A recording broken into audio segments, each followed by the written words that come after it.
The Good Old Grateful Deadcast, the official podcast of the Grateful Dead. I'm Rich Mahan with Jesse Jarnow, exploring the music and legacy of the Grateful Dead for the committed and the curious.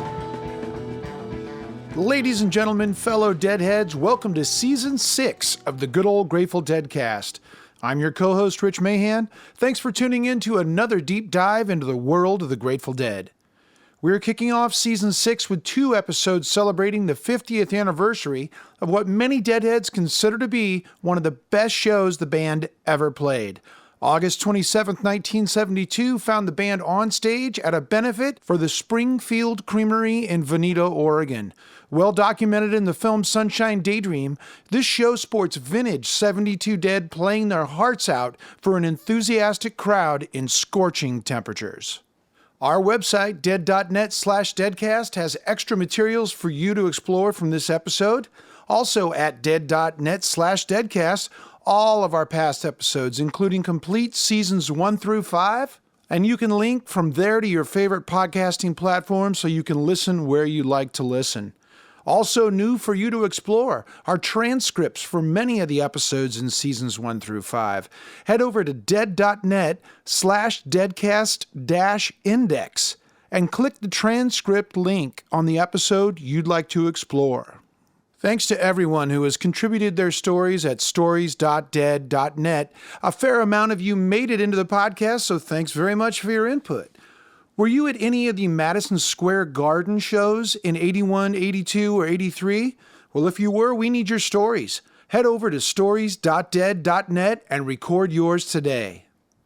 Speaking of MSG, boy, is there a cool new Grateful Dead box set heading our way. In and Out of the Garden, Madison Square Garden, 81, 82, 83. It boasts 17 CDs from 6 previously unreleased concerts recorded live in New York City at the famous Madison Square Garden between 81 and 83. Also available is Madison Square Garden, New York, 3981, a 3-CD set featuring 1 full show from the box. Both titles are available September 23rd and are available for pre-order now at dead.net. Also new to explore is the Grateful Dead server on Discord.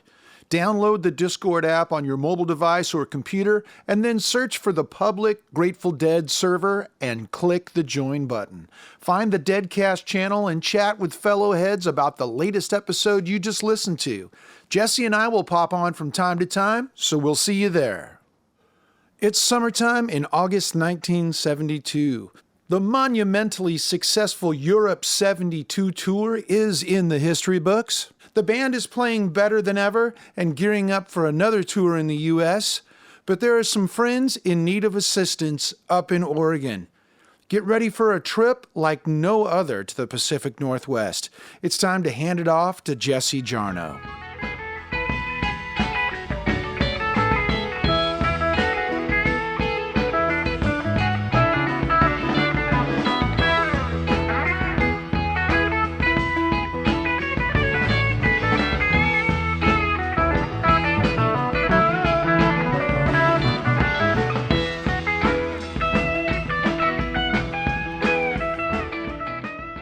On August 27, 1972, 2 months and 1 day after the conclusion of the Grateful Dead's Europe 72 tour, the band performed what some Dead freaks consider the most wonderful Dead show of all time. Billed as a potluck picnic to benefit the Springfield Creamery, the Dead performed 3 scorching sets at the Old Renaissance Fairgrounds in Veneta, Oregon, on what is sometimes reported as the hottest day in state history.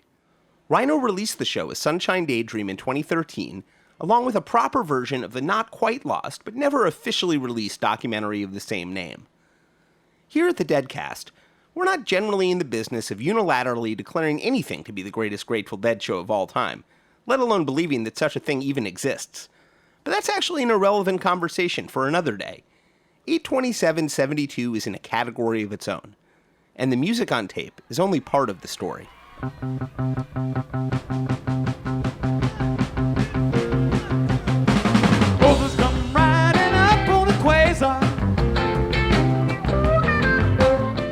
Grateful Dead archivist and legacy manager David Lemieux.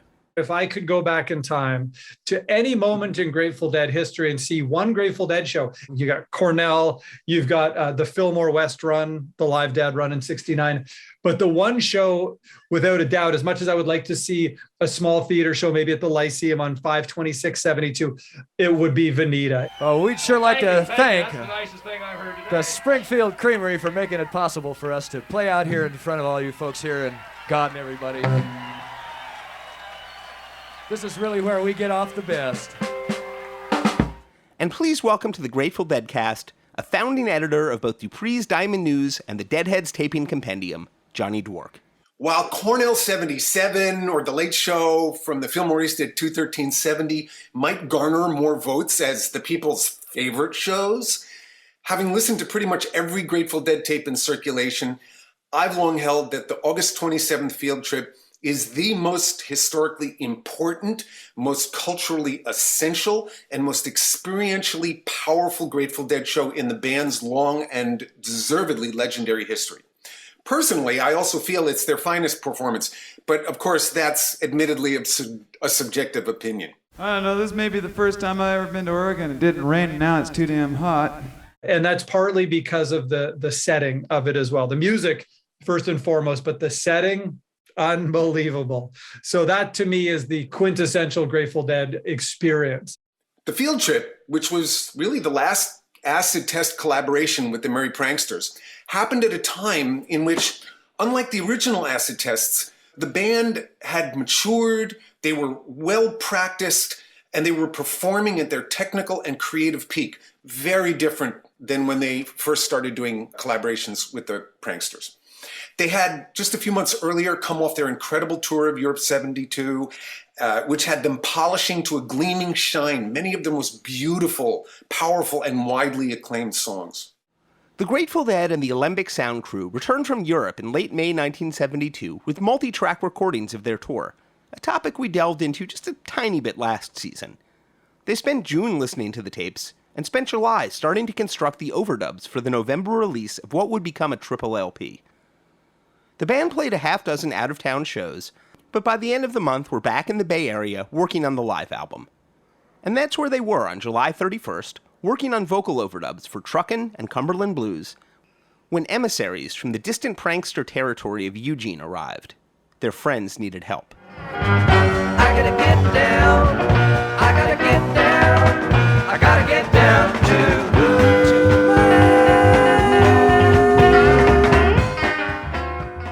We're going to take a few detours before we get to the August 1972 show in Veneta to really explore why a field in rural Oregon is sometimes more than a field in rural Oregon. It's a cliche to say that the Grateful Dead were somehow more than a rock band, but this show is material proof. The Grateful Dead had musical peers in the rock scene, but they consciously and actively existed on a far broader continuum than just rock bands.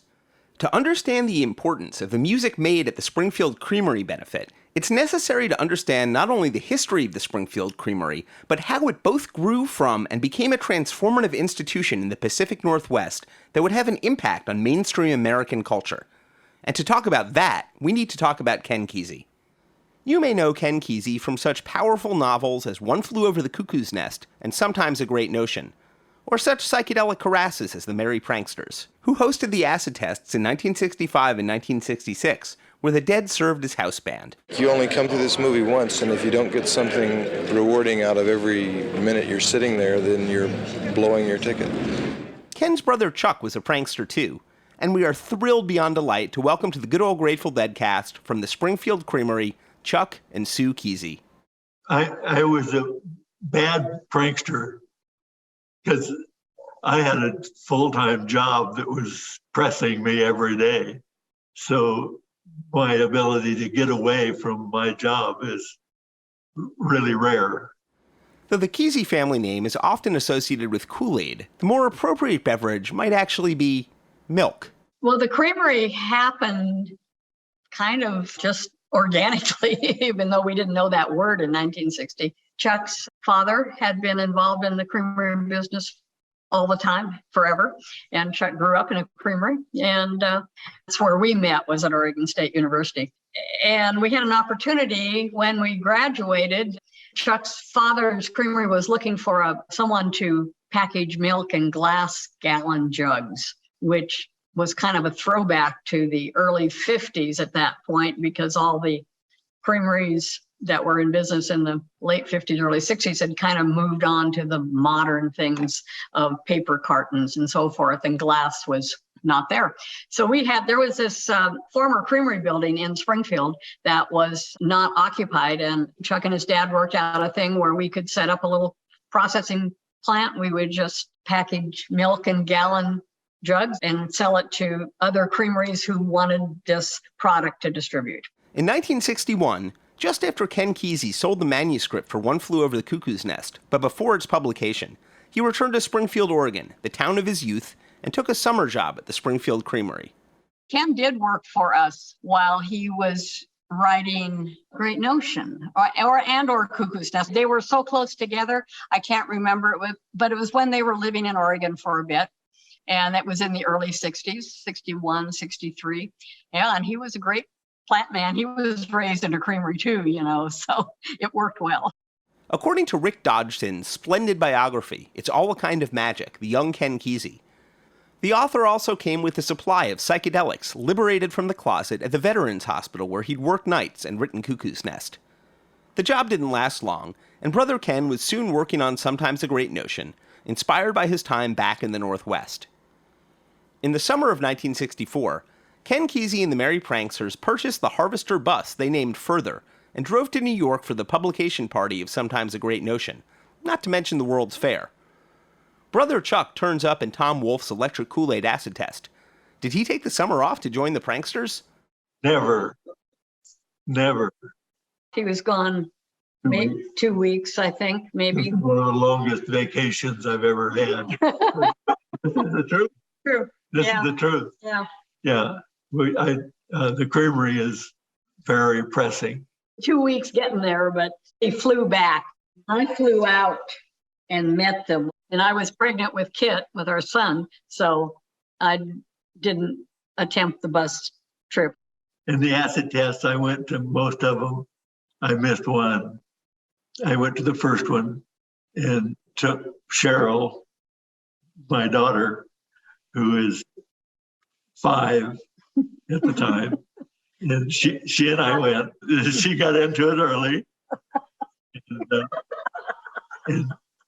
And all in all, she and I were the only ones that had not taken acid. And our job during the concert was to go around and give people ice cubes. And so we passed ice cubes out to the hard dancing hippies. The 60s unfolded, and a funny thing happened. Yogurt.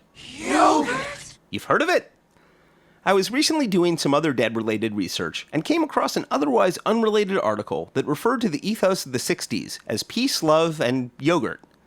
50 years later, it's maybe a little easy to forget why yogurt might be thought of as part of the psychedelic revolution, but the connection was due in no small part to the Kesey family. Initially, we only packaged gallons, and then we eventually started doing some home delivery on our own. And we also did milk for the Springfield School District and the little half-pint containers that went to the schools and every morning. And we ran that all through the 60s, all the way up until for almost 10 years. But Chuck really wanted to do cultured products. He wanted to do yogurt. This is what they had drilled into him at Oregon State. This was the best of the best to do cultured products. So it was in the late 1960s that the Springfield Creamery got countercultural. Early in probiotic, before the word had been invented, and we put in acidophilus, and our inspectors told us that we couldn't put it in there in yogurt. They said this is illegal, and I realized that they didn't know how to test. And I knew the right thing. I knew that I was supposed to put it in there. So we were pretty close to being the first people to do that. I'd been taught well at Oregon State in bacteriology, and I knew it was the right answer. Chuck's a great future looker. And this is what people wanted. They wanted real food that was really good for you.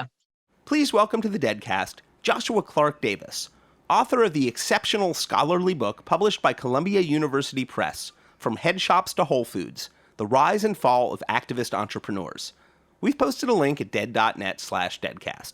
It's yogurt, it's tofu, it's organic produce. If you go back to the 60s, I mean, if you think about the counterculture in a way, it's a rebellion against the dominant commercial culture, right? And I think organic food and vegetarianism all the way back in the 60s was itself a subculture that was rebelling against the larger commercial culture around food, around supermarkets, around the A&Ps and the Safeways and so on. And it really began to blossom in places like New York on the East Coast, on the West Coast, Bay Area, especially the macrobiotic movement. That was getting really big in the mid 60s, right before the counterculture was taking off. I hate to use this term synergy, but it's like the things that were happening between music, drugs, food, counterculture, it's all kind of clicking in right at that moment. And I think there's an argument that maybe like 1972 in some ways is kind of like maybe the biggest kind of last year for the counterculture. Obviously, the counterculture goes on for decades, but as long as the war in Vietnam is still going and Nixon hasn't been reelected yet, there's some urgency there. What was then known as the health food business existed as one of the most successful outgrowths of the counterculture. But those associations came with a price. In From Head Shops to Whole Foods, Josh gets deep into the story of E01 Market. One of their earliest managers, Paul Hawken, went from the civil rights movement to San Francisco's Calliope Light Show to the health foods business. E01, at their first store in Boston in 1966, they got raided by the FDA for, in the FDA's eyes, selling unlicensed health advice or kind of things that was bordering on unlicensed medical advice. So these businesses, it seems so unthreatening today, things like yogurt, tofu, organic produce, but they did threaten people in certain ways because that countercultural connotation was so strong, right? This is what freaks ate. This is what heads ate. This was not necessarily safe because you didn't know what those folks were also putting in their bodies, right? There was something else going on there that I think some people were very suspicious of. This is all part of the background to the event that would result in the Grateful Dead coming to play in Veneta, what is known in creamery lore as the apple wine incident, when some employees wound up with a batch of apples and decided to try their hand at winemaking. I picked the yogurt at that time at about 2 a.m. That's when the yogurt was ready, and that was my job. And I'd go to the creamery at 2 a.m. and walk through it. And usually I would find footprints of somebody that was in front of me, and this was normal. And this time it went to the apple wine and pulled the plug and spilled 200 gallons of Apple mash in the warehouse. Yeah, what a nightmare. Who would do that? But I could track them, and I knew who. I could tell by their footprint that they were wearing good shoes. So I shoveled it back in the vat because it couldn't drain. It was just on the floor. And I shoveled it back in the vat. And so they had ruined it. And I thought, well, I can distill it. And I stretched a piece of plastic over the top of the vat and put a little coil on it and put a steam in it and went home. And at 8 a.m, I came back and it was full of cops, like 25 cops in the Eugene Register Guard. Our local newspaper had already gathered, waiting for me to come. And they loved the story. It was so dynamic. And in the long run, I got fined $75 for doing it. But it knocked us out of our normal business cycle. Our reputation went down the drain with the apples. The man was ready to go after the yogurt heads. It was no accident. They lied about what we were doing and how much we were doing. They subsequently lost their contract with the local schools. In 1970, the Springfield Creamery put their faith fully in yogurt. Yogurt! In 1970, the creamery launched perhaps its most famous product, Nancy's Honey Yogurt, named after Nancy Van Bresch Hamren. Nancy came to work for us in 1969. She had moved up to Oregon with her boyfriend, who was Mountain Girl's brother, to stay at the farm while Ken and Faye and the kids had gone to England to hang out with the Beatles for a while. As one does. We are just honored to welcome Nancy Hamren. Unlike Wavy Gravy, the nationally distributed food product named for her is actually good for you. I had been raised in the Bay Area, and then in the middle of my senior year in high school, we moved to Pasadena. So I lasted about a year and a half in Southern California. It was so different, from the Bay Area, where there was jazz and beatniks and philosophical things going on, that were of interest. So I moved back in January 66, lived right over the top of the guys who were practicing that would become the Jefferson Airplane. Our apartment was right over there, so that was fun. And I was just a hippie in the Haight-Ashbury for 2 years. Nancy was quite literally a member of the Grateful Dead family. So when I lived with Gordon, we were in Marin County and pretty close to where Mountain Girl and Jerry lived. So we'd go over and visit them in Larkspur and see Sunshine, this beautiful little curly blonde-haired girl. But the invitation came from the Keseys to hold down the farm. Gordon and I went, yeah, it's time to get out of California. So we moved to Ken's farm and stayed there for 6 months. Learned how to feed animals and feed lots of people on brown rice and greens and grow an organic garden and all that. It was a great summer. And then Woodstock happened. And so they hired the Kesey farmsters to load up some school buses and go back and help manage the backstage at Woodstock. I had been in San Francisco. We went endlessly to the dances, Janis Joplin, Jimi Hendrix, everybody. It was such a great music scene, Grateful Dead, of course. And I just didn't want to ride on a school bus for 3,000 miles with a bunch of people I would not normally liked as friends, shall we say, some of them. So it turned out that was a really good decision. So the farm emptied, and Ken came back from England and said, okay, the farm's closed now. It used to be, it was a place where people could crash, and there were parties, and it was quite the fun farm event. I was 22. I needed to find a direction in life. Nancy was there, and she needed actually to make some money, and we needed a bookkeeper because our bookkeeper was wanting to move on. And so we hired her. She came to the office. She didn't leave for 45 years. Absolutely the best hire, one of the best hires we ever made. And so this is when we were in this transition period of saying, well, what are we going to do? Let's make yogurt. And Chuck wanted to make yogurt. They wanted to pivot to a new direction and find something that was unique and would benefit people. Honestly, we were looking to make everybody's gut better than it was. So I had been making yogurt at home. Nancy said, gosh, I can't find any good yogurt up here in Oregon at all. And this is what my grandma used to make. And she and Chuck worked together. They were great. And Chuck knew what he wanted, and Nancy had a great palate as well. That's what became Nancy's Honey Yogurt. Chuck had sent away for some acidophilus and some yogurt cultures for me, and started just perfecting it at home in glass gallon jars on the back of a stove in a water bath, or half gallons, I guess, in a water bath. And came up with a really good yogurt. And they said, well, let's try selling your yogurt here. Somebody will buy it. Right then, a student co-op opened up, Willamette People's Co-op. So I would do the books, the payroll and the office managing and the all that, and then I would put on boots and a white coat and go out and make yogurt in a little 30-gallon vat.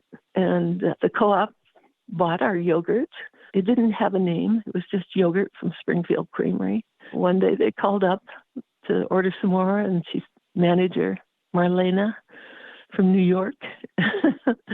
She called up and said, "Give me some of that Nancy's yogurt." It just got named for us. Somebody bestowed that name, and the thing was Chuck and Sue loved it, and they named it that. In some ways, the yogurt was just the hottest new technology to come down the hippie pipeline. Richard Sutton would go on to work for the creamery. The yogurt was really special. There was nothing being marketed anywhere in the country like it, as far as the living cultures and everything. I could hear the reaction from people that I knew on the streets in Eugene and the area around there, and from people that I knew from various other commune farms. It was almost spoken of in reverent tones, as though you were talking about something that was in the Whole Earth catalog. If you go back far enough, it carried a lot of cred. It really did. Lawrence Roberts is the author of the incisive book, May 1971, A White House at War, A Revolt in the Streets, and the Untold Story of America's Biggest Mass Arrest. We've posted a link at dead.net/deadcast. He was spending the summer of 1972 in Eugene. I shared the feeling of a lot of folks who were coming out of college or in college at the time, which I was involved as a protester in the Vietnam anti-war movement starting in 1969. Went to various protests. I was arrested as part of the biggest mass arrest in U.S. history in Washington in May of 1971 in a big attempt by anti-war groups to do a traffic blockade of the city to protest Richard Nixon and the war. So this was a year later. I think by then the particular kind of actions of going into the streets and protesting, carrying signs and picketing had pretty much faded away. People had felt it was not effective, or they had just sort of moved on and turned more inward. And this idea that the cultural part of things was where they should put their energies. The Oregon area reflected that. I mean, I think there were some people who were involved in politics, directly in politics, but most of the idea was, let's just create something different. Let's create an alternative. Everything was about alternative schools, alternative food, alternative music. The Springfield Creamery had figured out the alternative food, and now it was time to spread it to the world. It's one thing to operate a local creamery. It's another to manufacture a new product. There was no distribution chain to just get their yogurt into supermarkets. But there was an emerging network of natural food stores connected into the heady hippie underground. Nancy's Honey Yogurt found its first Bay Area representative via a distributor of rock magazines and underground comics. So there was a great guy named Gilbert Rossborn who was taking comic books from, I'm not quite sure whether they were published in Eugene and he hauled them down to the Bay Area and distributed, or if he did the other way, if he brought books from the Bay Area up to here. I think it must have been that way, because then he was empty going back. It was a backhaul. Yeah. And he said, well, I'm going to all those stores and all the natural food stores, and they're really longing for good products. Why don't I take the yogurt down? And that became the original connection into the Bay Area with our yogurt going there. And eventually Gilbert quit doing comic books pretty much and created a business called Natural Foods Express and did distribution of dairy products and other things, and into Marin County down to Santa Cruz, all during the 70s. There were a lot of businesses like us who were creating new foods, and all these natural food stores that were popping up everywhere needed things to put on their shelves and in their refrigerated cases. You know, we were taking it to local natural food stores in Eugene, and gosh, we were making sometimes 200 gallons a day. In my book, From Head Shops to Whole Foods, part of the whole idea of the title is that there was kind of this universe of activist businesses, countercultural businesses that emerged in the late 60s, and there was overlap in different ways, kind of this constellation of head shops, the comic book stores, the natural food stores. Maybe they didn't always sell each other's products, but there was a good chance they were often in the same neighborhoods, or there was actual kind of cross-pollination, like you said. And That doesn't surprise me, especially not on the West Coast and especially not in college towns, right? So Springfield Creamery is basically right next to Eugene, right next to University of Oregon. And that's a big part of the story as well. But wait, there's more. Partner with Huey Lewis. Huey Lewis? Yes, that's the other part of the story. His partner in Natural Foods Express was Huey Lewis. And Huey was the struggling singer and who sang at night and drove yogurt in the daytime. Huey always said that he wrote Working for a Living while he was driving their truck down to Santa Cruz to make deliveries. It was the windshield wiper. Working for a living, working for a living, working for a living, living and working. I'm taking what they're giving because I'm working for a living. Please welcome Huey Lewis. We started a little Whole Foods distribution company based on Nancy's yogurt. Our business was called Natural Foods Express. We started with Nancy's yogurt, but we had all kinds of other natural foods as well. Huey often made the trip from the Bay Area to Springfield. Yogurt needs to be refrigerated, but it's quite stable, actually. So in the beginning, truth be told, we would drive the truck up to Eugene. It was 9 hours to get up there, and we'd get up there about 9 or 10 at night, and then load the truck and take a nap at Rosanna's house, and then get in the truck and drive to the Bay Area, and then go to our various and distribute it as well, same day. Before we had the walk-in. Then we got the walk-in, then we could put it in the walk-in, and then we got to ship it down after a while, so we didn't have to drive up. Clover was going during this period as well. I was doing this in the daytime and then gigs at night, and burning the candle at both ends, no question about it. Huey Lewis was and is a true member of the Creamery family, though didn't make it to the 72 benefit. I wasn't there, but we did a show for the Creamery, and I can't remember when that was. They partnered up with a promoter, and we did a show and benefited them a little bit, and that was a really fun gig. Ken was on the farm, and Chuck had the Creamery, Chuck and Sue, and they're just the greatest people in the world. They're rock solid Oregon people, and Nancy, worked there forever, and they named the yogurt after her. And Rosanna, I think Rosanna had the fruit. I think Rosanna's idea was the fruit, and Rosanna now lives married a friend of mine, Wally Lourdeau, and lives in Marin County. I still see them, and I coach their kid. So it's all pretty much family, for me. But yeah, they're just great people. He's not kidding.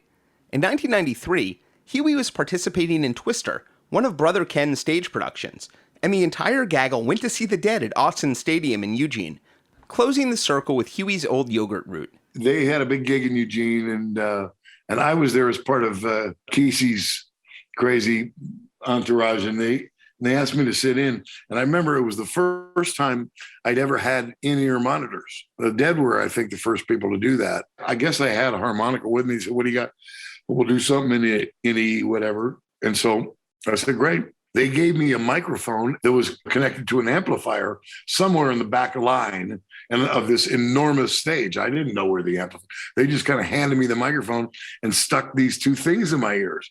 And by the way, they had the system where they had in-ear monitors, but they also had a little button that you could push, which would defeat the in-ear monitors so they could talk to each other and say to the monitor guy, "Hey, I need a little more drums," or "I need a little more of this," or whatever.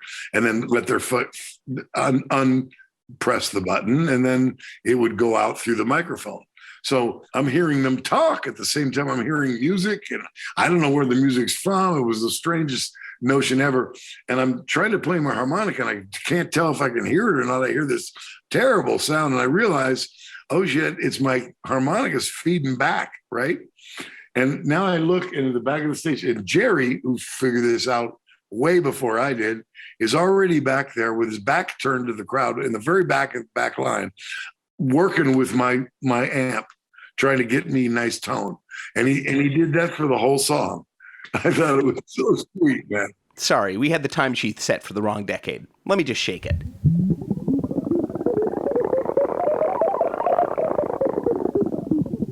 But the Creamery wasn't just yogurt. Some communities anchor themselves around music scenes or bookstores or bars. Springfield, Oregon got a health food store. Springfield didn't have a natural food store when they were all in Eugene. We thought, well, we could do that. We had a lot of people coming into the office and wanting to buy yogurt and so forth. And we really weren't set up to sell yogurt from the front office because it was about as big as a closet. So we just started putting together a natural food store where we had bulk food and binge, just like the natural food stores looked. And it was called the Health Food and Pool Store. And the reason it was named that was because we had a wonderful pool table in that room which was the break room for our employees. Nobody wanted to give up the pool table. We ended up building a big log platform because the room was really high ceilinged, and put the pool table up overhead on a platform. People could come up and play pool if they wanted. That's how my son and daughter became pool sharks at a very young age. And so anyway, the pool table was there for a long time. The store was delightful. The store was a wonderful gathering place for folks. We loved it.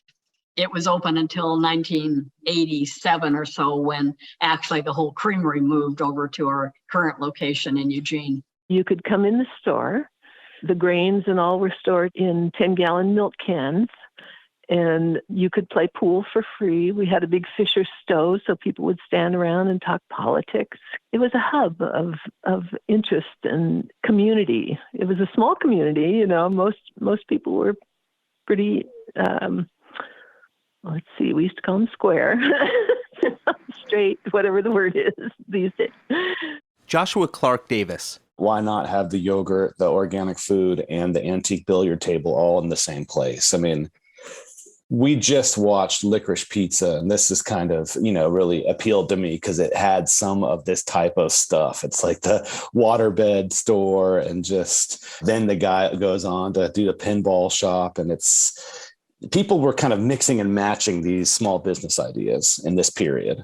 Not afraid to try new things, and very much shaped by the counterculture. Even folks who weren't like totally embedded in it, they were kind of breathing that air. It was in the atmosphere.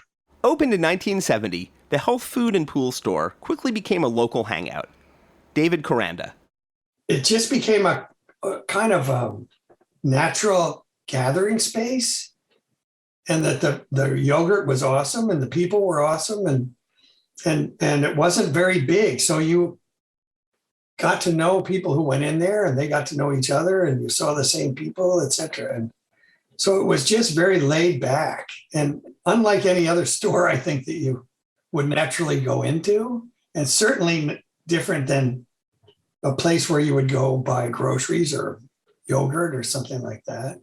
Please welcome to the Deadcast, Ace Dead Freak Strider Brown. I have to say that Eugene in 71 and 72 was, the closest I will have ever gotten to, let's say, the original Haight-Ashbury.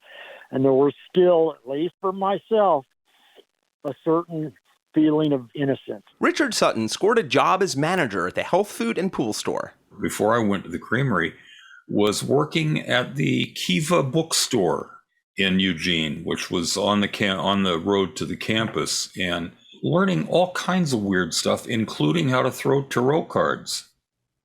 So it's all kind of a blend. It all came together. The store launched far more than Nancy's yogurt. The Health Food and Pool Store was a place for people to bring their small kitchen-made products that were approved by the Department of Agriculture, of course. You have to be certified. But it was a place for people to sell their stuff. The Kettle Chips guy was one of our first distributors who took Nancy's yogurt up to Portland and down to Ashland. Well, first he started out, there weren't very good roasting nuts. So he came up with the idea that he would supply the roasted nuts to the stores and provide them with a peanut butter machine. And people could make it, just like grinding your own coffee, you could make your own peanut butter. So Kettle Chips started out that way, and then he realized that there was only like Laura Scudder potato chips that he started making these trial batches, small batches of Kettle Chips, and it grew from there. And he was a dear, dear friend. Poolside Bakery was Esther and a fellow who made granola. We had some government ovens, some pizza ovens that we had bought on government surplus. So they started making granola in the back of the pool store and selling it in the store. And that turned it. So then Golden Temple took over that and created their own line of, I think it's called Sweet Home granola. Now you see it in the grocery stores in those milk carton shapes. Started at the creamery, in the back of the creamery. Serrata Soy Foods, of course, is a local soy tofu company that made their first batch at the creamery. There's just lots of connections, natural food connections that the creamery has helped. There was more than yogurt at stake. It was an attempt to radically redefine the food market in the United States. But in launching a new yogurt, a new store, and helping to support a network of comrade food makers, the debts were beginning to pile up. It was a struggle. Nowadays, if you were a startup with a really good idea, you would seek out some investment money, to help you get up and running. And that wasn't really available back then. That wasn't a thing people did. And so you just kind of pull yourself up by your bootstraps, really. So we were making this great yogurt, probably one of the best probiotic yogurts in America, if not the best.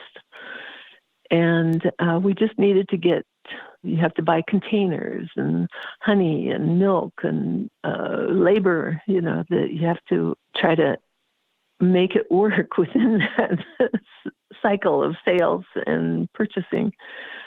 So we were having trouble with going to be unable to pay our federal taxes. It was probably payroll taxes. And we needed some kind of good idea to pull us out of this dilemma. We didn't have any money. All we had was determination. We weren't going to quit. So we asked the Grateful Dead. I think maybe Jim Benny thought up the idea, what if the Dead did a benefit for us? It's kind of, okay, let's try. They have a connection to Ken, and we can at least get an interview with them. So Chuck and Bud and Black Maria. So Chuck Kesey, Ken's brother, Bud Haxby, Faye's brother, and Black Maria, one of the pranksters, drove down. And the Dead were rather democratic, but even the roadies had a seat at the table where decisions were made. So they went down and proposed it, and their head roadie was a guy named Ramrod, and he was from Pendleton, Oregon. Ramrod had joined the Merry Pranksters during Ken Kesey's escape to Mexico in early 1966, before arriving at the Dead's house in the Haight later that year with the message, "Kesey sent me. I hear you need a good man." And he spoke up for us, and he said, these are good people. They need to be saved. This is worth doing. And they agreed. In early September, they'd be setting off for a cross-country tour, but they did have a free weekend at the end of August. The band's August newsletter had tentatively announced a show at the Santa Barbara County Bowl on August 27th, but that evaporated, as gigs sometimes do, and the Dead committed to help the creamery. Well, it wasn't unusual for the Dead to play a benefit. It was slightly more so to play for an out-of-town organization. We had 28 days from the yes to the date they picked. Which is a pretty phenomenal statement. And at that point, I had never been to an outdoor concert. Eugene, I think, had never had an outdoor concert. And so there was no concept of it. And so there was no prototype. There was nothing to copy.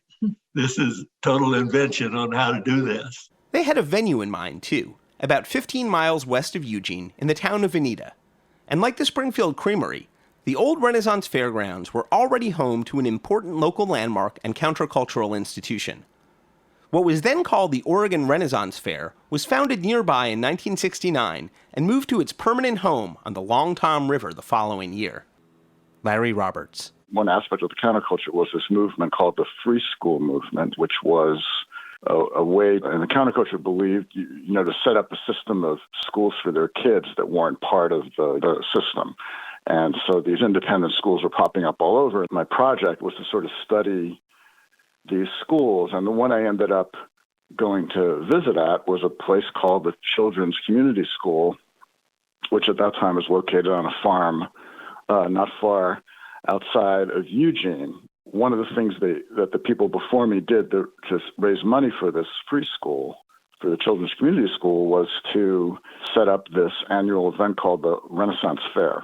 We knew that property, that the fair had been there for a couple of years on that property. But it was rented. They leased, the fair leased the land for the fair. And so we went to the landlord and said, well, can we lease this field, this part of the field here for this concert for, a couple of weeks, so we get it for this month, actually. And he said, sure. He was really nice guy. Like the health food movement, the Renaissance Fair as an institution has what might seem like surprising connections to the counterculture and to the Dead's world specifically. Owsley Stanley and his crew of LSD makers were regulars at the Northern California fairs. One of those associates and close friends, Bob Thomas, would do the final illustration for the Dead's Skull and Lightning Bolt logo, to bear specs, of course. He also played bagpipes in the Golden Toad, known to some as the Grateful Dead of the Ren Fair circuit. With no official releases, recordings are extremely rare and have only surfaced in the past few years.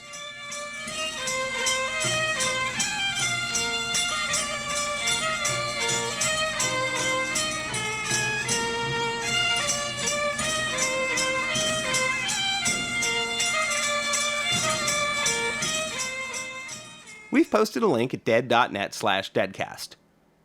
But while the Renaissance Fair evolved, the Oregon iteration became very much its own, and would change their name to the Oregon Country Fair in 1976, after the California Ren Fair's threatened lawsuit because, essentially, the Oregon Fair wasn't Ren enough. In Veneta, it wasn't so much about dressing in period garb and speaking in dialect, as it was about extremely heady craft work, family-friendly circus flair, and getting deeply lost, in the woods or elsewhere. If you're interested in the history of Renaissance fairs, I recommend Rachel Lee Rubin's book, Well Met, Renaissance Fairs and the American Counterculture. We've posted a link at dead.net/deadcast, naturally. And by naturally, I mean organically. Shortly after I got there in June of 72, this was like the second or third Renaissance Fair, which I attended, and it was an amazing, event. And this was the same grounds, of course, where the Springfield Creamery fundraiser was held, about 6 weeks later. It was this winding trail through the woods, beautiful woods of Oregon, with all these booths set up by people who were selling crafts and doing music or learning to blacksmith or showing you how to grow organic vegetables. And we had a booth for this free school I'm talking about that we manned. Lots of civilians came during the day. At night, there was just campfires. Like I said, everybody had guitars and mandolins and fiddles, and so it was like an all-night kind of counterculture camp with clouds of marijuana smoke and everything else. The 1972 iteration of the Oregon Fair took place from June 30th through July 2nd, during an early summer heat wave. One history of the fair recalls the institution in 1972 of what became known as the purple sock rule for men. Let's just call that foreshadowing. The Oregon Renaissance Fair was a lot of cool things, but it definitely didn't resemble a rock festival, or even a folk festival. At that time, you couldn't rent a stage. And in 28 days, you could not rent a stage and get it there. We had to build a perimeter fence and then build a stage. So there were all these volunteer hippie carpenters and young people who were out there just making it happen. The creamery is good at engineering because it's a complicated machine, that creamery is. And we built a city in 28 days and had a concert. With a lot of help.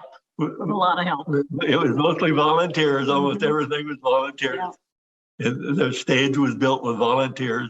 And in 28 days, you couldn't get a ticket printed either. So we had to make our own ticket. We used our yogurt cup labels as the tickets, and we just printed over them. The creamery staff just cranked out a ticket. Click, click, click, click, click, click. They just knocked out a ticket. I think it was $3 or $3.50 at the gate. And the tickets were printed on Nancy's yogurt labels. We, of course, didn't have enough money to even silkscreen our containers. They were pick and stick labels.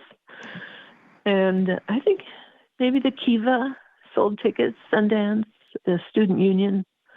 And we had posters around town. So people came from all over. They heard about this concert from Seattle to California, just came from all over to be there. And I think we sold about 13,000 tickets. There were, of course, posters. One of them featured intricate lettering, a clear glass milk bottle with a haloed head of a cow, and the word Renaissance misspelled. The art was by the hog farmer, Merry Prankster, and visual artist Paul Foster, then living in Springfield and doing occasional work as fall posters. Some nice wordplay on his name. The other poster was hand-lettered with a rapidograph by a creamery employee named Richard Sutton. I was doing the graphics here and there, and they asked me to do the poster, and I said, sure. I did a couple of signs up on campus for restaurants. I did some small band local concert things and graphics that they used on drum heads and stuff. I had my trusty rapidograph and my India ink bottle. A lot of the illustration I did at the time, point by point by point by point, on a big pad of vellum paper, which is kind of like tissue, only really heavy, so that you could do a lot of ink work on it, and then it was easy to put it over something else if you needed to back it up. I hadn't really learned much about the graphic arts business, but I knew I liked to do illustrations. So you do what you do. I think I took the skeleton, I borrowed that, I traced it probably off an older Dead album. At the natural food stores, I think, is where the posters all went up, all up and down the coast. There was one guy decided that it was his job to hit every bar in Oregon and walk into the bar with a poster and say, there's a Grateful Dead concert coming. And here it is, and off he'd go. Johnny Dwork. This show was literally played off the grid on sacred land that had been inhabited by Native Americans for thousands of years on a brilliant summer day away from the psychically constricting forces of the default society paradigm that we all know the Grateful Dead were trying to move away from, that the whole culture of the time was trying to move away from. There were no cops, no confining walls, no industry promoters. This confluence of expansive forces was both, I think, profoundly empowering and also really well timed for the arc of their career. The show existed almost entirely inside the emerging alternative society of which the Dead were a part. That same summer, they were beginning to explore the idea of starting their very own record company and distribution system. It was do-it-yourself at virtually every level. But looked at another way, it's like a wholesome musical. To save the family dairy, the kids are going to get together and put on a show. Enter a film crew. The film, now known as Sunshine Daydream, was directed by John Norris and produced by Sam Field.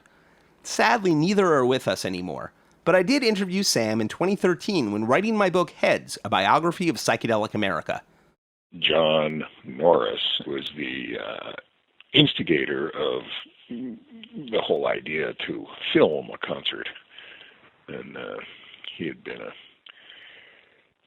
film guy in New York, did some stuff with WNET, and kind of was my childhood friend outside New York, and lured me to California originally, took me to my first lathered up Grateful Dead show, and got me on the bus.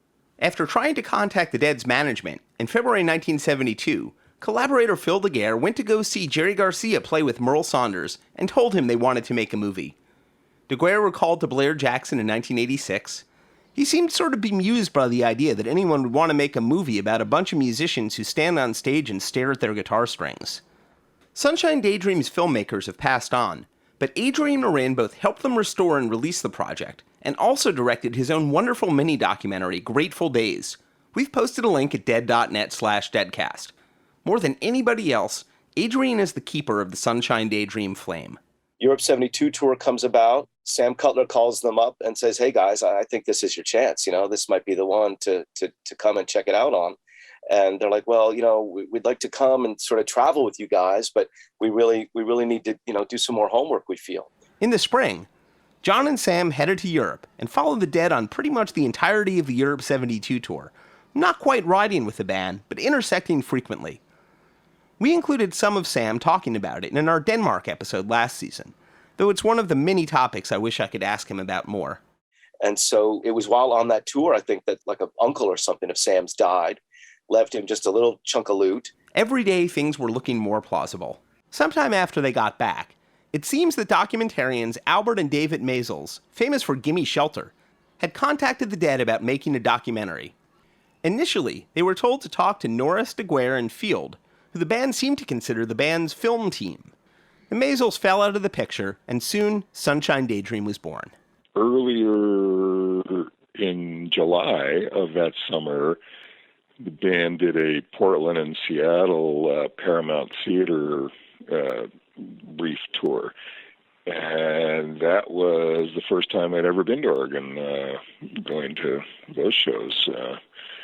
And like I say, John and I spent our youth in the New York area and then came to California in late 60s and found plenty to do around here without really going very far. I got another call from Cutler saying, hey, this is really maybe the one, guys. I think you got to get up there. This is promising to be a pretty loose affair, and it's going to happen really quick.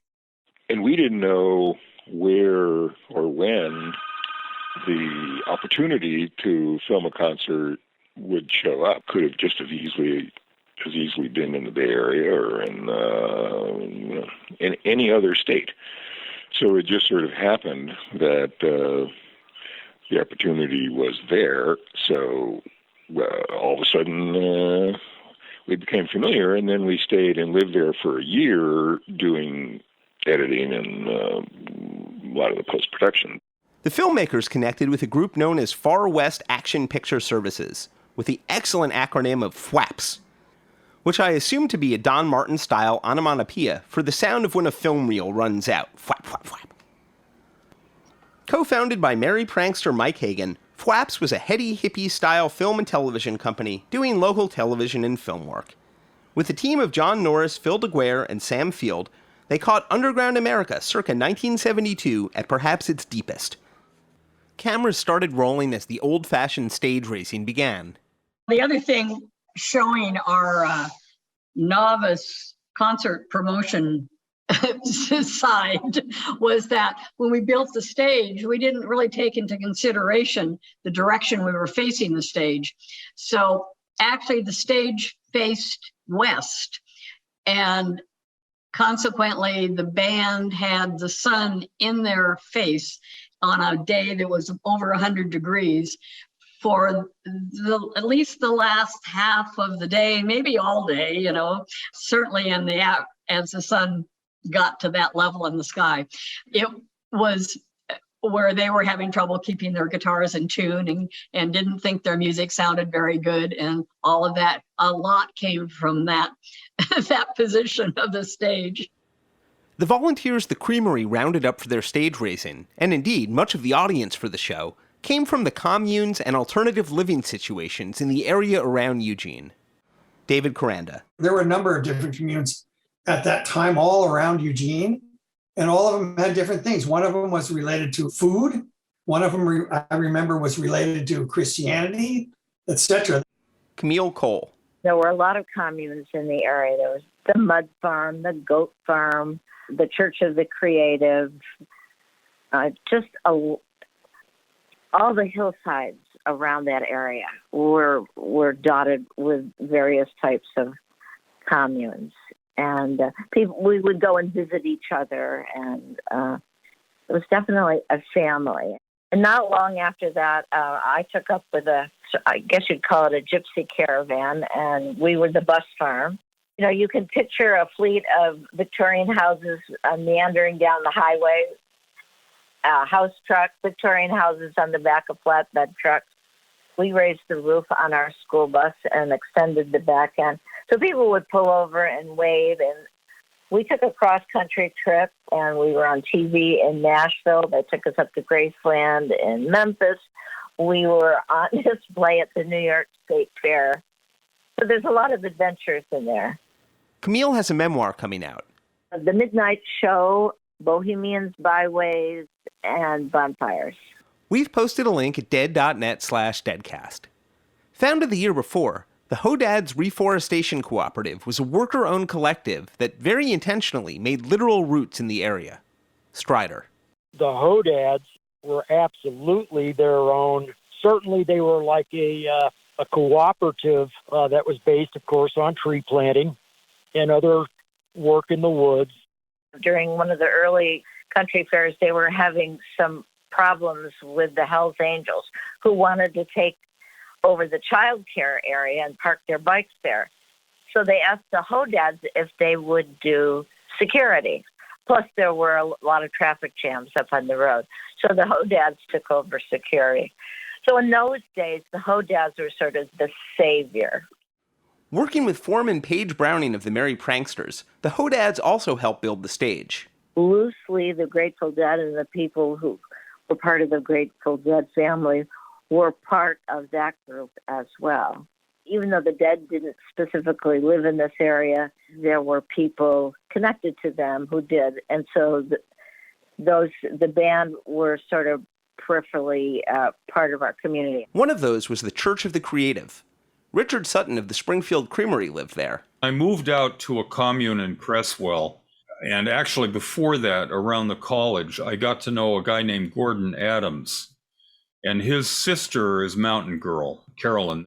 It was a place called the Church of the Creative down in Cresswell. It was basically a mountain valley that had been purchased and had an old farmhouse on it, but really the idea was to go into the hills and build your own shelters and raise goats, which I found out I really like goats, and we got along really well. We all took turns helping each other build the construction work that we did. I remember meeting a guy who was putting up a really big house. It had at least 3 stories down the hill from the little cabin that I had. He was up there on the roof. Well, at the time it was just rafters, balancing himself and making really, really intricate joint cuts with a chainsaw that he held in his hand. And the thing that got me about this is that I noticed his other hand didn't work. He was just balancing with his legs and cutting joints with a chainsaw. He turned out to be quite an interesting guy, actually. He was well known at the University of Oregon. He was one of the people that did a lot of theatrical work there. He was a great actor. Later, he and David Lynch met. And the one-armed man in Twin Peaks is that guy. His name is Al Strobel. And he was just a good buddy and taught me all kinds of stuff. The magician longs to see one chance out between 2 worlds. Fire, walk with me. Nancy remembers Al Strobel, too. His house, he built this really quirky house, an absolute hobbit house on that property down there, and it's still there. Weirdos and David Lynch fans of all stripes, this is crazy, but please welcome to the Deadcast from Twin Peaks, Philip Gerard, a.k.a. Mike, the actor Al Strobel. I had a terrible car accident when I was 17 and had the nerves from my left arm pulled out of the spinal column. And so I've been in excruciating pain all my life. And I had a near-death experience during that. And I fought like hell to come back here to live out this life. But I was only 17, and I figured there must be more. And there sure as hell has been. Which is one of the ways that Al ended up co-founding the Church of the Creative with Mountain Girl's brother, Gordon Adams. Al became a resourceful and creative architect. It was a very interesting adventure. I got to build a 1,000-square-foot cabin there that was remarkable, I think. The whole south side, 2 stories with window. It had a beautiful view of the opposing little mountain across the valley. And then you went upstairs, and there were the bedrooms up there, about a half a story high, and a little bit higher was the kitchen, which was a 12-foot diameter circle topped by a geodesic dome with glass panels. The hummingbirds just loved it. They thought it was a gigantic flower, and they kept getting trapped. Did Al see the dead and play a community role when they came through Veneta? Oh, yeah, you bet. We'll have more with Al Strobel next time. Though the commune scene might seem like it was on the far-out opposite end of the countercultural spectrum from the radical political left, there was at least some surprising crossover. Larry Roberts. One of the things that was kind of interesting in terms of the interplay between the political and the counterculture was that, even though I didn't know them at the time, some of the people who were underground, from Weather Underground and Black Panthers and stuff, were hiding out under assumed identities in these communes. And one commune that I visited, some friend said, "You've got to come meet the people at this place. It's very cool," which it was. But to get to it, you sort of wander down this path, and then there was like a small river or a big creek. And the only way to get access to the commune was to take a little zip line across the river. And I remember asking, "What's the point of that?" It says, "Well, if the cops come or the FBI comes, and we'll have a little warning before they actually get to us." So I assumed that they had reason to not want the police to show up. There was one in Crow. There was a Rainbow family that was in Cottage Grove further south. Around that same time, we had a gathering in the Three Sisters Wilderness. That was a lot of people that formed the Rainbow family. The pranksters had their own, let's say, call it camp, and the Rainbow family at the Rainbow Farm had their camp, but that when it came time to build the stage, that the Rainbow Farmers and the pranksters collaborated. In these episodes, Strider is going to be our avatar for the Veneta benefit for the Springfield Creamery. He took a long route to get there, but a fascinating one that encapsulates the summer of '72 pretty well. Strider was a pretty serious East Coast dead freak. I'd been seeing the dead already for a couple of years, and I'd gone to 3 of the Academy of Music shows, and so I was still at home, but getting ready to drive out west with 3 friends. I had been out there visiting my sister in Sausalito the summer before and up to Oregon to visit my brother the August before. Turns out Strider's the guy yelling for White Rabbit on the Berkeley Community Theater 71 tape, added himself to a tradition we discussed at length last season. I made up my mind that as soon as I got out of high school in June of '72, I was moving out west to Oregon. I moved out of home right after high school graduation in June of '72. We headed out that first day from Connecticut, and we were somewhere on the Pennsylvania Turnpike, and we stopped at a rest area, and there was a like an old bread truck that on the side was painted Rainbow Family of Living Light, and we were given the old Rainbow Oracle. That was definitely a sign. We had planned on going to that first Rainbow gathering when we had set out anyway. At a few points during the Veneta show, you can hear references to the Rainbow Farm.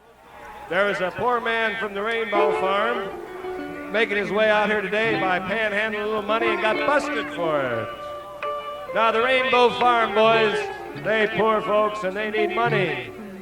So if any of you like to contribute for his $27 bail, come to the side of the stage where the Rainbow Farmers are. They'll accept it. Same rainbows. The Rainbow Gathering of the Tribes, organized in part by the Rainbows of Eugene, was scheduled to take place soon. Barry Adams, a.k.a. Plunker, had been going around and saying, "We will meet at noon on 4th of July, 1972, at the top of Table Mountain in Colorado." And that was his mantra. He'd been a character at the Oregon Renaissance Fair, where Richard Sutton of the Creamery met him. I first met him at somewhere, I think probably at one of the Renaissance fairs up at Veneta, and he was just sitting there. He had a thing that he was playing. It was a giant coconut shell with a hole in it, a bridge, a stick for a neck, and 2 or 3 strings. And he was just boink, boink, boink, boink, boink, boink, boink. And people were gathered around, and somebody would bring a drum. The next thing you'd know, something else was going on. And I never even knew his last name was Adams. I only just knew him as Barry Plunker. The guy who gave us the copy of the Rainbow Oracle there at that rest stop in Pennsylvania, our first day west, he was an older guy who he had a long flowing beard, and can't remember the exact clothing that he had, but he definitely had the look and vibe of somebody out of maybe the Old Testament or somewhere, somehow. We've posted a link to the original Rainbow Oracle at dead.net/deadcast. Heads were to gather high on the mountain and ohm together until the magic happened, and they summoned New Jerusalem and other heaviness. Strider and his friends had a long adventure and encountered many dead freaks en route, at the Rainbow Gathering and elsewhere. We're only going to hear the most abbreviated version. After all, we've got a dead show to catch. One of Strider's travel mates was Danno Hikinin. This part of their experience at the Rainbow Gathering is an instructive counterpoint to how the Springfield Creamery event wouldn't unfold. As soon as Woodstock happened, from that summer onward, the status quo establishment, the powers that be, the man, the pigs, however you want to put it, had decided that they were going to clamp down on this situation and smother it.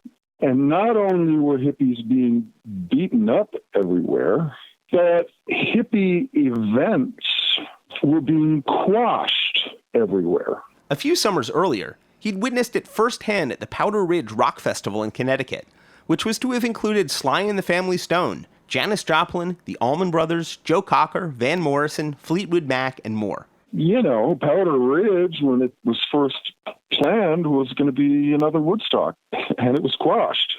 But I was there. That wasn't going to be happening at the first Rainbow Gathering. I've been navigating with a USGS topographical map since I was a 14-year-old Boy Scout, and I knew how to do orienteering and all that stuff. Orienting with a map and compass, using a silver compass, the whole 9 yards. So I looked at my friends and I said, not to worry, I can get us into the site. It was an adventure unto itself. So the four of us started towards the gathering, and there was a mountain that we had to go over. Yeah, that'll happen. It's an adventure we can't totally get into today, except to point it out as one of the types of worlds heads were creating that summer. Like the dead themselves, the Rainbow Gathering would be a thread of energy continued forward from the 60s. The Rainbow Gathering exposed Strider to new ideas, and of course, good old Grateful Dead freaks. I grew up as a Catholic and stopped going to church when I was 14 or something like that. My parents were open-minded enough to realize that, they couldn't force that on me. But certainly the insights that I was getting from Grateful Dead concerts, other concerts, the 2 times I saw the Jefferson Airplane in 1970, other bands, that was certainly the key towards newer realities. And then when I got to the first Rainbow Gathering, I went from being, let's say, raised a Catholic to being somewhat agnostic. I don't think perhaps atheist, but I had a profound sense of a form of spirituality. And it took off from there, you could say. Strider and his friends made it to the Bay Area. We wanted to approach San Francisco by way of Marin County, so we went across North Bay, Black Point, North Bay, and we wanted to go to the old, I believe it was Billy Kreutzmann's wife, Susula, had the store called Kumquat May, or I suppose a play on the words of Come What May. A couple of us bought those old, Smiling Jack or Steely Face shirts that on the sides had marijuana plants. And then eventually to the Eugene area, where Strider met up with his brother and friends at a non-commune known as Additum. David Koranda had actually scored it via the Oregon Renaissance Fair. Strider's brother and I put up a teepee, and we bought a couple of teepees in Sacramento when we were leaving San Francisco. And we put up a teepee and put up a sign that's like, do you have a place for us to put this? And that's how we met people who gave us, we had 640 acres, no running water, no electricity, etc., on a Lookout Point reservoir. And so we spent a summer out there doing that. Michele Lefkowith was an Additum resident too. We lived in a shack. We lived totally off the grid. No electricity, no running water. I think, if I recall, I think it was between him and I and a couple other dudes. We dug an outhouse, and we used to cook on wood stove and take a bath in a galvanized tub by the wood stove. Really off the grid hippie shit. Sometimes in the summer out there at Additum, there'd be, 15 people, maybe even more than that, running around nude. We'd live in teepees in the summer, and we went to the sweat lodge. My living arrangement was very unique. There was a path that went out of the old logging road up to this one tiny clearing, and there was a double trunk vine maple tree that I had created a rope ladder going up between the two trunks, and then 50 feet up in that tree, I had created what we used to call in Connecticut a Sheffield net. And I took 2 poles, and then I wove with nylon rope, basically a framed hammock. And the reason I knew it was 50 feet up in the tree is that I had a 50-foot rope that I dangled down, and it just barely touched the ground. And it had a fantastic view. It was a good summer to be a dead freak in the Pacific Northwest. In late July, the band played 2 shows in Portland and 2 in Seattle. Strider and the gang went to both nights in Portland, of course. It was an awful place to go to a Dead concert, though. I just remember, at least personally, like you had to sit in these fucking chairs. It just didn't make sense to me. But nevertheless, it was a really good show. She wouldn't have that problem next time. A few days later, back in San Francisco, the Dead agreed to play for the Creamery. Pretty soon, the big news found its way to the heads. Sometime in early August, Michele Harvey, because she knew that I was a serious dead freak, and she said, "Hey, Grateful Dead are going to be playing at the out at the old Renaissance Fairgrounds towards the end of the month." And I was like, "Oh, whoa, really?" Usually, once a week or so, we'd go into the Springfield Creamery, and they had a pool table upstairs. So we would shoot pool, buy yogurt, hang out, whoever knew who would come in there. And then word started to spread one day, which led to this concert. I may have bought my ticket at the Springfield Creamery and Pool Store, which was an amazing institution in its own right.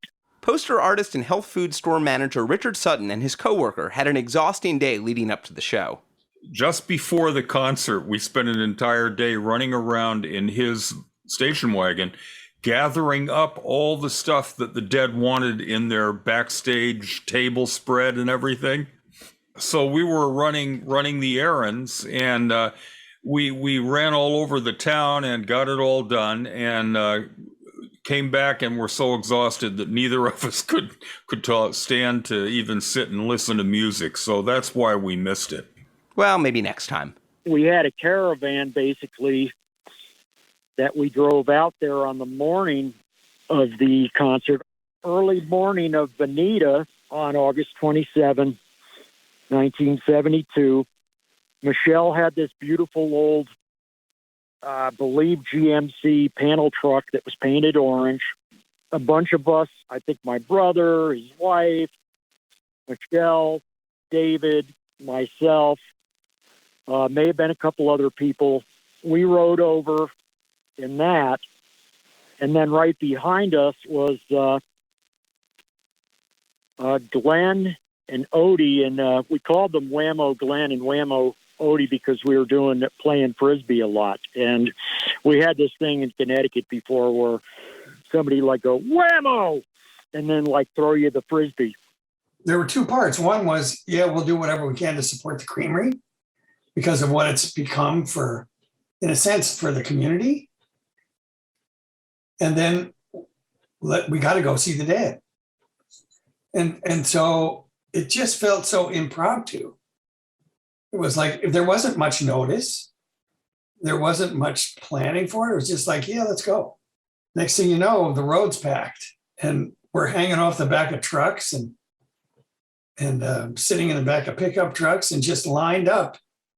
So we drive over in the panel truck, and then we start getting into the traffic coming out of Eugene, and it was we crawled along, at a snail pace, and then we finally made it to the Renaissance Fairground area and parked, and nobody was even taking tickets.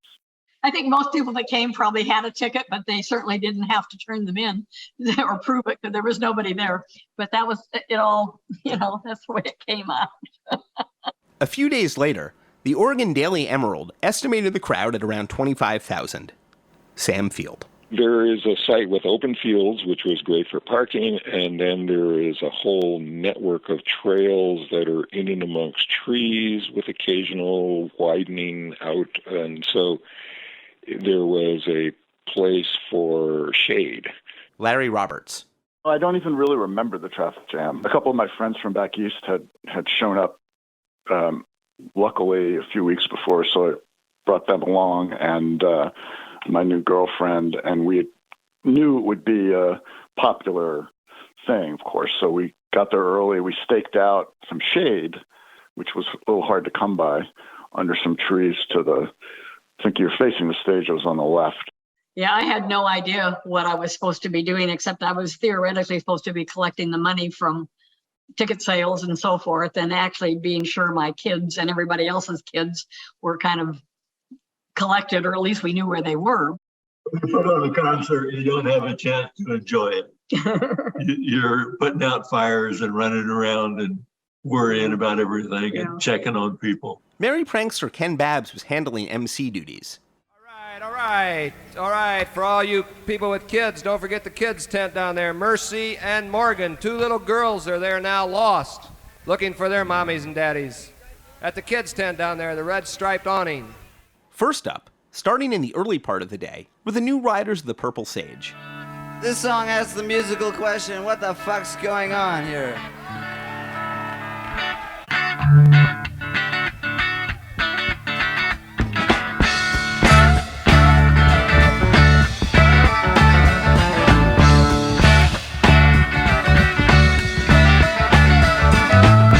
What you gonna do on the planet today? Missy, you're so fine to see. Where you gonna go on the planet? The new rider set was released in 2004 by Omnivore Recordings, titled Field Trip, Veneta, 8/27/72. Buddy Cage had replaced Jerry Garcia on pedal steel in late 1971. The band released Power Glide in March 1972, and had been touring heartily ever since. They crossed paths with the Dead in Europe, then on their way home headlined 2 nights at Carnegie Hall, the Small Room, and a ton since, including shows with the Dead at the Hollywood Bowl and the Berkeley Community Theater just a few days earlier. Don Witten. I actually listened probably more to new writers at that time. I remember listening to them on my 8-track cassette on the way up in my little orange Volkswagen Beetle. But then, surprise, there they were. I don't think they are listed on the poster. Sing me a rainbow, shine me a dime, and drop in and see me any your time, honey. And if you love me, tell me you do. The reason I'm asking, 'cause I love you. Sometime during Rainbow, a parachutist landed near the stage. Far out! It's the first time I said drop in and see me any old time, and somebody's done it here. I don't know. Well, I didn't have anything against the Dead. I liked their music, but I wouldn't consider myself a Deadhead at that point. But yeah, I got on the bus that day. Danno Hikinin. During the New Riders show, that was, before things had gotten really, really hot, that was when I was down in front. And I looked up back behind the stage when the New Riders were playing, and who did I see but Jack Cassidy hanging out with Phil Lesh, cracking a bottle of Heineken's and smiling. And, if anybody's ever seen Jack smile, Jack's smile just lights up the whole world when he smiles. Oh, Jack Cassidy's here. With the help of New Riders leader Marmaduke, Ken Babbs offered a public service announcement. Okay, ladies and gentlemen, it's time I return to your local stations for an announcement from our sponsor. Thank you, ladies and gentlemen. Today's program is being brought to you by ST, standing for Salt Tablet. Now, it's been recommended by our sponsor that everybody take one or two, and he's going to give them away free. I'm dehydrated. I can't breathe. Give him a salt tablet, someone, please. Salt. The water is all drained from my body. I'm replacing it as fast as I can. It just doesn't do any good. Alrighty, already. So, the salt tablets. Over there at the Whitebird tent is where they're at. Oh, radio, the White Bird tent, run by the White Bird Clinic. One of the Dead's few previous out-of-town benefits had been for the White Bird Clinic in early 1971. Well, okay, so in the meantime, when he's changing the tube in the amplifier, you gotta watch out for the blue acid with the white stars on it that's shaped like a little pyramid of zirconomies over there in Egypt with a white eye in the middle. It kills you. In Veneta, Whitebird acted as the freakout tent, but they've continued to provide righteous health services to the people of Lane County. The New Riders are taking a slight break, and boy, all of a sudden there was a train track right next to the Veneta Fairgrounds, and all of a sudden the train starts going by, and the crowd goes wild. The crowd is jumping up and down and hooting and hollering and waving their hands in the air, and they're doing that pulling motion that you do to get the guy to pull on his horn. And of course the guy pulled on his horn, and we could all see him. I mean, there he was. There was like Kesey Jones was right there in the flesh, and he was looking down on us all from this railroad grate with a great big smile on his face. Give or take the intensifying heat and the blue acid, the vibes were pretty solid. Everybody find a cool spot and get hydrated. We'll be back in 15 minutes. And by 15 minutes, I mean next week. See you then.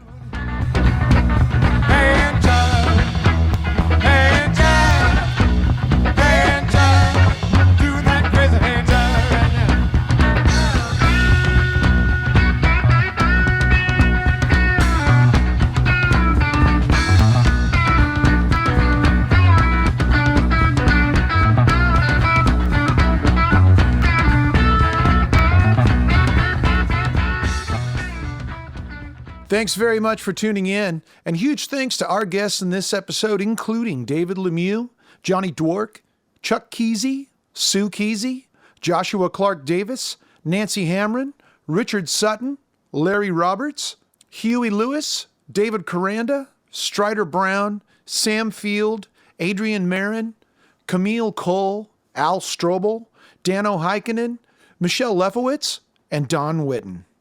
We have a bunch of great episodes planned for Season 6, so make sure to subscribe wherever you like to listen to your podcasts. Keep in touch with us by signing up for the official Grateful Dead email list at dead.net, and please keep those stories coming, especially any about Madison Square Garden in 81, 82, or 83 by recording yours at stories.dead.net. See you next episode. Executive producers for the Good Old Grateful Deadcast, Mark Pincus and Doran Tyson. Produced for Rhino Entertainment by Rich Mahan Productions and Jesse Jarno. Special thanks to David Lemieux. All rights reserved.